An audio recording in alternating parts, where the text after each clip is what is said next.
Cześć, tutaj Kinga I Patryk. z Life as We Share.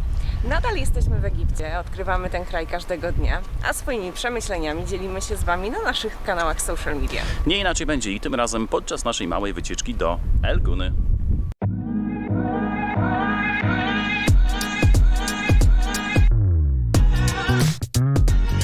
El Guna, czyli miasto niecodzienne, to chyba najbardziej trafne określenie. Wystarczy wspomnieć, że jedną z osób, która projektowała to miasto, była osoba odpowiedzialna również za projekt Disneylandu. Z Hurgady można dostać się tam na wiele sposobów. My dzisiaj wybraliśmy ten najszybszy.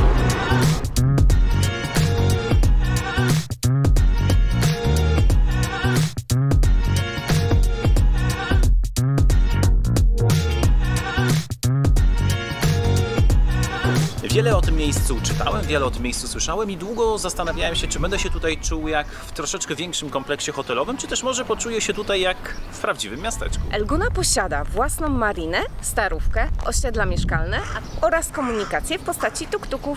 Jeśli do tego dodamy drużynę piłkarską występującą w najwyższej egipskiej klasie rozgrywkowej. Z całą pewnością możemy poczuć tutaj klimat prawdziwego miasteczka.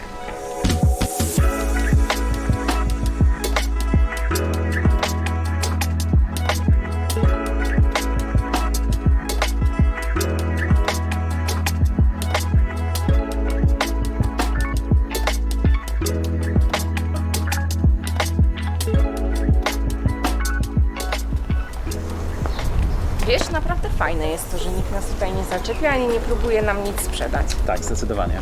Bardzo miła odmiana.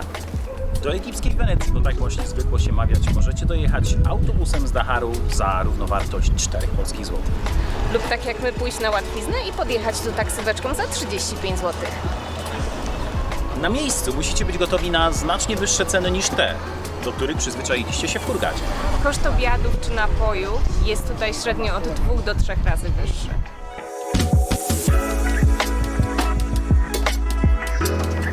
Wiecie co, ja bardzo lubię arabski świat, uliczny ruch, jej odgłosy.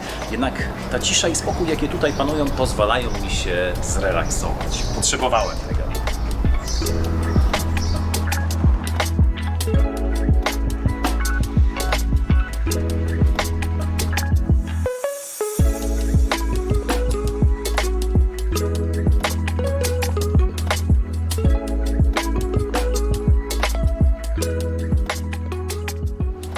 Porównanie El Guny z Wenecją z całą pewnością nie jest na wyrost. Na każdym kroku mamy tutaj kanały wodne, które poprzecinane są urokliwymi mostkami, restauracyjki A w dodatku są tutaj plaże oraz wszechobecna zieleń.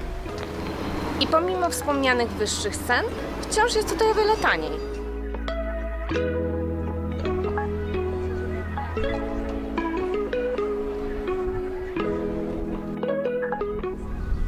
El Guna i wiatr, wiatr i El Guna. Te dwa słowa pasują po prostu do siebie idealnie. Nic więc dziwnego, że miejscówka ta, pomimo europejskiego stylu pod afrykańskim słońcem, uważana jest za Mekkę dla kitesurferów.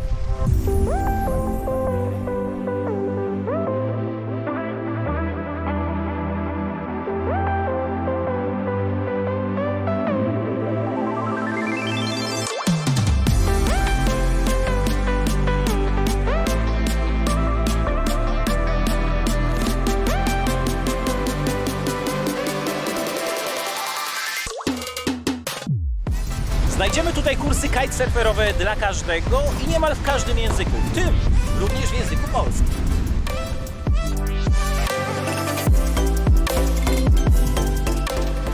Gwiazdy z całego świata regularnie odwiedzają to miejsce. Najlepszym momentem, by się na nie natknąć, jest festiwal filmowy. Który od 2017 roku organizowany jest w El Gunie i jest jedną z największych tego typu atrakcji na całym Bliskim Wschodzie. Bywali tu m.in. Sylvester Stallone czy Clive Owen. Festiwal odbywa się zawsze w połowie października i myślę, że to dobry okres, aby odwiedzić tę część świata i połączyć wakacyjne zwiedzanie wraz z atrakcjami związanymi z festiwalem.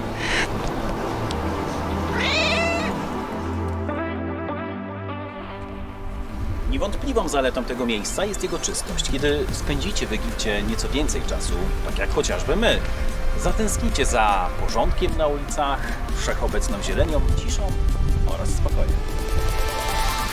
co jest największą zaletą, może być również największą wadą. To miasteczko w najmniejszym stopniu nie przypomina egipskiego. Tak więc jeżeli spędzicie cały swój urlop właśnie tutaj, trudno będzie uznać, że ten czas spędziliście tak naprawdę w Egipcie. I nawet jeśli chodzi o kuchnię, to króluje tutaj głównie ta międzynarodowa.